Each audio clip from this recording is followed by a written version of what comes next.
देखिए cervical ganglia sympathetic nervous system का हिस्सा होते हैं और ये सिंपैथेटिक ट्रंक में नेक रीजन में पाए जाते हैं। नेक में तीन गैंग्लिया होते हैं, सुपीरियर, मिडल और इंफीरियर सर्वाइकल गैंग्लियन।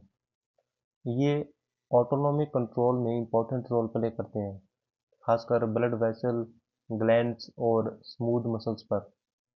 इनमें सबसे इंपॉर्टेंट है सुपीरियर सर्वाइकल गैंग्लियन, जो तीनों में सबसे बड़ा होता है।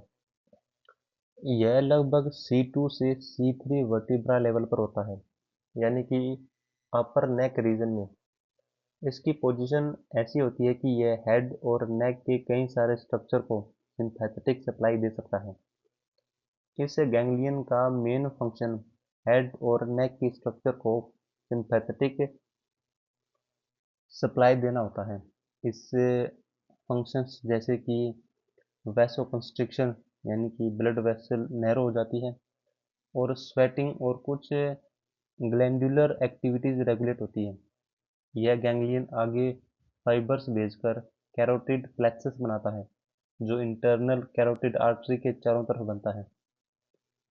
इसी प्लेक्सस के थ्रू सिंपैथेटिक फाइबर्स ब्रेन और आइज तक पहुंचते हैं।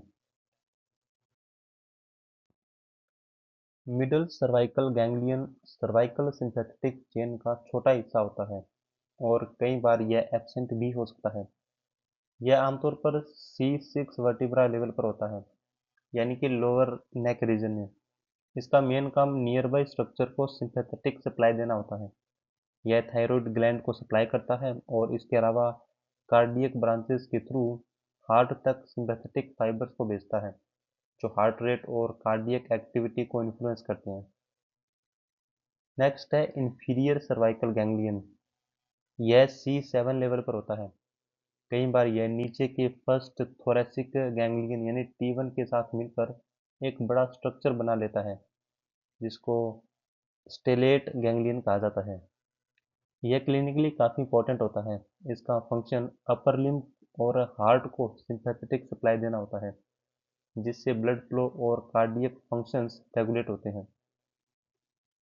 इनकी क्लिनिकल इंपॉर्टेंस की अगर बात करें तो अगर सर्वाइकल सिंपैथेटिक पाथवे कहीं पर डैमेज हो जाता है तो हॉर्नर्स सिंड्रोम डेवलप होता है। इसमें तीन मेन साइंस होते हैं।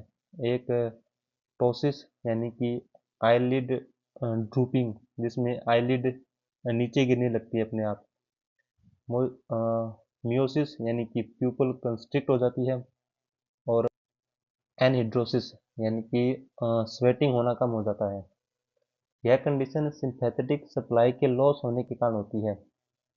और इस तरह देखिए, जो मिडल और इंफीरियर सर्वाइकल गैंग्लियन होते हैं, ये ऑटोनोमिक कंट्रोल के काफ़ी इंपॉर्टेंट पार्ट हैं, जो थायराइड, हार्ट और अपर लिम्ब के फंक्शन को रेगुलेट करते हैं।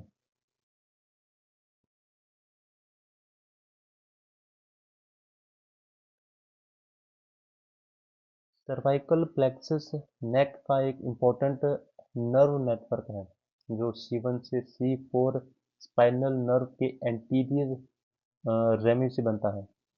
यह प्लेक्सस स्टर्नोक्लेडोमेस्टोइड मसल के डीप पार्ट में होता है और नेक की सेंसेशन और कुछ मोटर फंक्शन को कंट्रोल करता है। इसकी ब्रांचेस दो टाइप की होती है, क्यूटेनियस यानी सेंसरी और motor.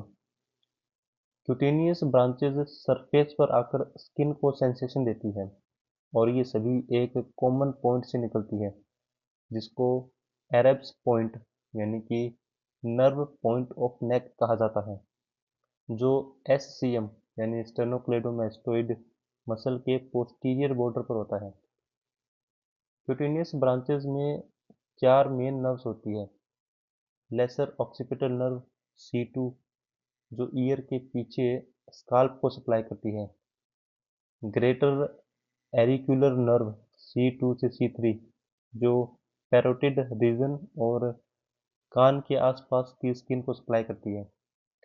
Transverse cranial nerve C2 से C3, जो एंटीरियर नेक की स्किन को सप्लाई करती है।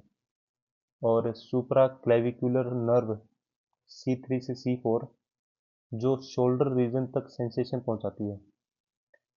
मोटर ब्रांचेज नेक के मसल को सप्लाई करती है, पर सबसे इम्पोर्टेंट है फ्रेनिक नर्व C3 से C5 जो डायफ्राम को सप्लाई करती है और ब्रीदिंग के लिए काफ़ी ज़रूरी है। क्लिनिकल पॉइंट की अगर बात करें तो सर्वाइकल प्लेक्सस ब्लॉक या नेक सर्जरीज में एनेस्थीसिया के लिए यूज़ किया जाता है। अगर इन नर्व्स में इंजरी हो जाती है तो नेक और शोल्डर रीजन में लॉस ऑफ सेंसेशन हो सकता है, और अगर फ्रेनिक नर्व डैमेज हो जाती है तो डायफ्राम इफेक्ट हो सकता है, जिससे ब्रीदिंग डिफिकल्टी हो सकती है।